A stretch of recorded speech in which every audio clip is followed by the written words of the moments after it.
ആയിരുന്നെങ്കിൽ ജീവിതത്തിൽ 1000 വട്ടമെങ്കിലും നാം പറഞ്ഞു പോയിട്ടുള്ള ഒരു വാക്ക്, പരാതിയായും പരിഭവമായും പിന്നെ പരിദേവനമായും മനസ്സിൽ കുറിച്ചിട്ട മന്ത്രം.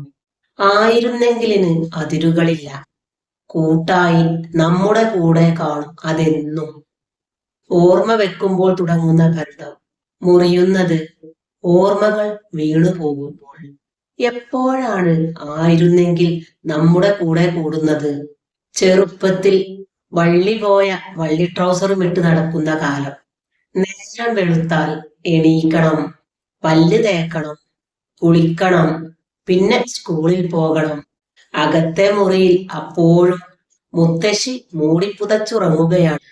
എവിടെയും പോകാനില്ലാത്തതുകൊണ്ട് നേരത്തെ എണീക്കണ്ട, പല്ലില്ലാത്തതുകൊണ്ട് പല്ല് തേക്കണ്ട, വാദപ്പനിയുള്ളത് കൊണ്ട് കുളിക്കുകയും വേണ്ട. അപ്പോൾ അറിയാതെ നാം പറഞ്ഞു പോകുന്നു, മുത്തശ്ശിയായിരുന്നെങ്കിൽ ഹോ എന്ത് സുഖമായിരിക്കും. വളർച്ചയുടെ ഓരോ ഘട്ടത്തിലും 1000 വട്ടം നാം പറഞ്ഞു പോകാറുണ്ട് ആയിരുന്നെങ്കിൽ. മുതിർന്ന ചേട്ടന്മാർ കളിക്കാൻ വീടിന് പുറത്തേക്ക് ഓടുമ്പോൾ കൊച്ചുകുട്ടിക്ക് വീടിനുള്ളിൽ തന്നെ അടങ്ങിയിരിക്കേണ്ടി വരും. അപ്പോൾ അതാ വരുന്നു ആയിരുന്നെങ്കിൽ. കുട്ടി അറിയാതെ പറഞ്ഞു പോകും, ഞാനും വലിയ കുട്ടിയായിരുന്നെങ്കിൽ. സ്കൂളിലെത്തുമ്പോൾ അവിടെയും കാത്തിരിപ്പുണ്ടാവും ആയിരുന്നെങ്കിലുകൾ. വിലപിടിപ്പുള്ള വസ്ത്രങ്ങൾ ഇട്ട് വരുന്ന കുട്ടികളെ കാണുമ്പോൾ, നല്ല മാർക്ക് വാങ്ങിയ കുട്ടികളെ ടീച്ചർ അഭിനന്ദിക്കുന്നത് കാണുമ്പോൾ ആയിരുന്നെങ്കിലുകൾ ഓടി വരും. എന്നിട്ട് മനസ്സിൽ മന്ത്രിക്കും, എനിക്കും ഇവരെ പോലെ ആകാൻ കഴിഞ്ഞിരുന്നെങ്കിൽ. തന്നേക്കാൾ കൂടുതൽ ശമ്പളമുള്ള കൂട്ടുകാരനെ കാണുമ്പോൾ, കൂട്ടുകാരിക്ക് കിട്ടിയ വരൻ തന്റെ ആളിനേക്കാൾ നല്ലവനാണ് എന്നറിയുമ്പോൾ നാം എത്ര വട്ടം പറഞ്ഞു പോകും, എനിക്കായിരുന്നെങ്കിൽ എന്ന്.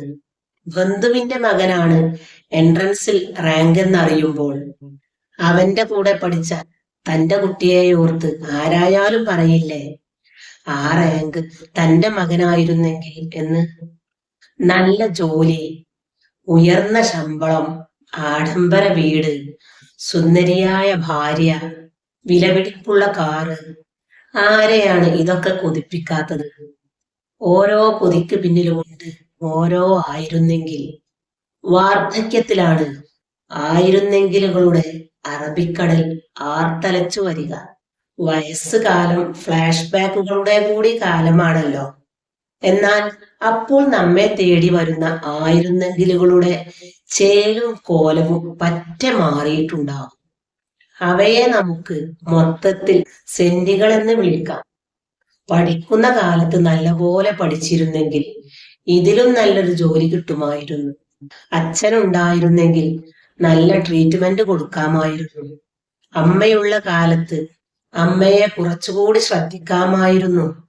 ഭാര്യയോട് കുറച്ചുകൂടി സ്നേഹത്തോടെ പെരുമാറാമായിരുന്നു. കള്ളു കുടിച്ചും ഷീട്ട് കളിച്ചും ജീവിതം തുലച്ചില്ലായിരുന്നെങ്കിൽ മക്കൾക്ക് നല്ലൊരു ജീവിതം കൊടുക്കാമായിരുന്നു. പക്ഷെ ഇനി പറഞ്ഞിട്ട് എന്ത് കാര്യം?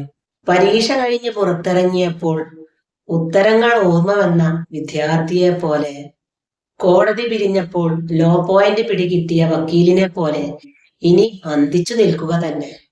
പല ആയിരുന്നെങ്കിലുകളും ഒഴിഞ്ഞു മാറലാണ്, ശുദ്ധ എസ്കേപ്പിസം. ചെയ്യേണ്ടത് ചെയ്യേണ്ട നേരത്തും കാലത്തും ചെയ്യാതെ ഒടുവിൽ കുറ്റബോധം വന്ന് ചെവിക്ക് പിടിക്കുമ്പോൾ കാട്ടിക്കൂട്ടുന്ന വെറും വെപ്രാളം. കുറ്റബോധത്തിന്റെ അൾത്താരയിൽ മനസ്സ് വക ഒരു കുംഭസാരം. ആയിരുന്നെങ്കിൽ എന്ന് പറയാൻ ഇടവരുത്താതിരിക്കണമെങ്കിൽ ആയിരുന്നു എന്ന് ഉറക്കെ പറയാൻ കഴിയണം. അതിന് ഉറച്ച വിൽപവർ വേണം.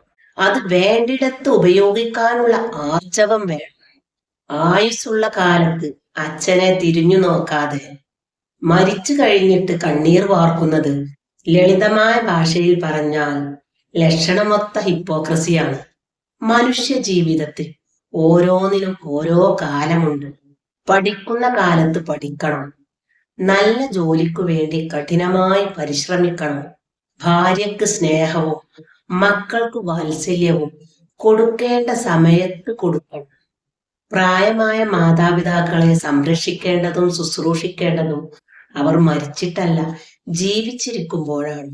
അതാത് കാലത്ത് ചെയ്യേണ്ടതുപോലെ ചെയ്താൽ ഒരിക്കലും ആയിരുന്നെങ്കിൽ എന്ന് കരയാൻ ഇടവരില്ല.